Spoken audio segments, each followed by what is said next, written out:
이 경우에는 입원 치료가 필요할 수도 있으며 혈전, 색전증 같은 위험한 증상도 함께 올 수 있습니다. 다트 임신 자체가 항상 문제가 되는 것은 발생하면 비교적 심각할 수도 있습니다. 하지만 증상이 심해서 일상생활이 힘들 정도라면 반드시 의료진과 상의하셔야 합니다. 시술 방식보다는 가장 큰 영향을 줄 수 있습니다. 우울감이나 불안 증상을 겪는 분들도 적지 않습니다.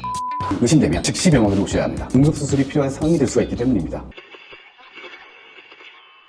안녕하세요. 서울 IN 여성의원 윤정섭입니다. 시험관 시술을 앞두고 있거나 이미 시술을 진행 중인 환자분들께서 가장 많이 걱정하시는 부분이 바로 부작용이에요. 시험관 시술은 비교적 안전하게 진행되는 치료지만 과정 중에 발생할 수 있는 부작용이 완전히 없는 것은 아니에요. 특히 환자분들이 인터넷이나 주변 이야기로 막연하게 더 불안해하는 경우도 많습니다. 그래서 오늘은 시험관 시술 과정에서 실제로 발생할 수 있는 부작용에는 어떤 것들이 있는지, 그리고 어떤 증상은 지켜봐도 되고 어떤 경우는 곧바로 병원으로 오셔야 되는 건지 이 흐름대로 차분하게 정리해서 말씀드리겠습니다.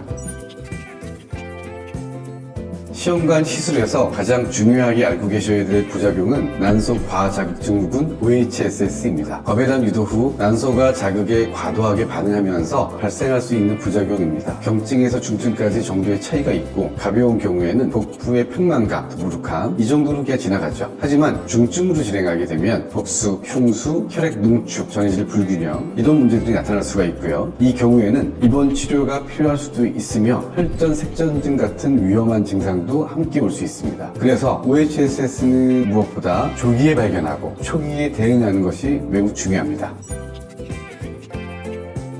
시험관 시술에서는 배아 이식 개수에 따라서 쌍둥이 임신, 그 다음에 다태 임신의 가능성이 높아질 수가 있죠. 다태 임신 자체가 항상 문제가 되는 것은 아니에요. 의학적으로는 조상, 저체중아, 임신성 고혈압, 임신성 당뇨 이런 상과적인 합병증의 위험성이 증가하게 되는 거죠. 그래서 최근에는 임신 성공률뿐 아니라 임신 이후에 안전까지 고려해서 배아 이식 개수를 환자분 개개인에 맞춰 조절하는 방향으로 치료 전략이 바뀌고 있습니다. 빈도는 낮지만 알고 계셔야 합니다. 먼저 출혈입니다. 난소나 골반내 혈관 손상으로 출혈이 발생할 수 있습니다. 또 감염의 가능성도 있습니다. 골반염이나 난소 농양 이런 합병증이 드물게 발생할 수 있고 발생하면 비교적 심각할 수도 있습니다. 아주 드물게는 방광, 장, 혈관 같은 주변 장기 손상이 보고된 경우도 있습니다. 또 수면 마취를 사용하는 경우에는 마취와 관련된 합병증 가능성도 완전히 배제할 수는 없습니다. 배단 유도 과정에서 사용하는 호르몬 약물로 인해서 일시적인 부작용이 나타날 수 있습니다. 대표적으로 두통, 복부 평만감, 유방 통증, 기분의 변화, 주사 부위의 반응 이런 증상들이 있습니다. 대부분은 치료 과정 중에만 나타났다가 시술이 끝나면 자연스럽게 호전이 되는데요. 하지만 증상이 심해서 일상생활이 힘들 정도라면 반드시 의료진과 상의하셔야 합니다. 시험관 시술 후에도 자궁의 임신의 가능성이 완전히 없어지지는 않습니다. 일반 임신보다 약간 높은 빈도인 약 2 내지 5% 정도로 보고되고 있는데요. 특히 난관 요인이 있는 경우 위험이 더 클 수 있습니다. 또 유산율은 약 15%에서 25% 정도, 자율임신과 거의 비슷하거나 약간 높은 수준인데요. 이 부분은 시술 방식보다는 산모의 연령 등이 가장 큰 영향을 줄 수 있습니다.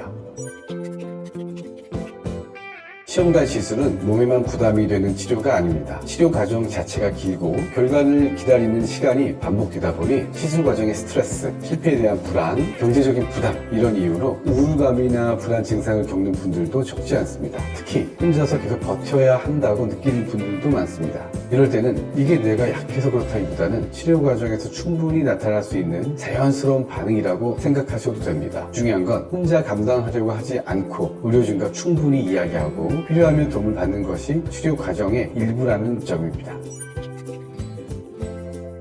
난소 염전은 과배단으로 인해 난소가 커진 상태에서 난소가 꼬이면서 발생하는 합병증입니다. 갑작스럽고 한쪽으로 몰리는 강한 통이 특징이고 통증이 점점 심해지거나 자세를 바꿔도 호전되지 않는 경우가 많죠. 난소 염전이 의심되면 시간을 지체하지 말고 즉시 병원으로 오셔야 합니다. 이 경우에는 응급수술이 필요한 상황이 될 수가 있기 때문입니다. 다만 난소 염전은 발성 빈도가 높지 않은 합병증이고 정기적인 초음파 추적과 증상 관찰을 통해 조기에 발견이 가능합니다. 마무리로 꼭 기억하셔야 할 점은 지금까지 말씀드린 부작용들은 모두 가능성의 이야기지 반드시 생기는 것은 아닙니다. 대부분의 부작용은 적절한 모니터링, 환자 개개인에 맞춘 프로토콜 조정을 통해서 충분히 예방하거나 최소화시킬 수 있습니다. AMH 수치에 맞춘 약물 용량 조절이나 GnRH 아고니스트 트리거 사용은 특히 OHSS 예방에 효과적인 방법입니다.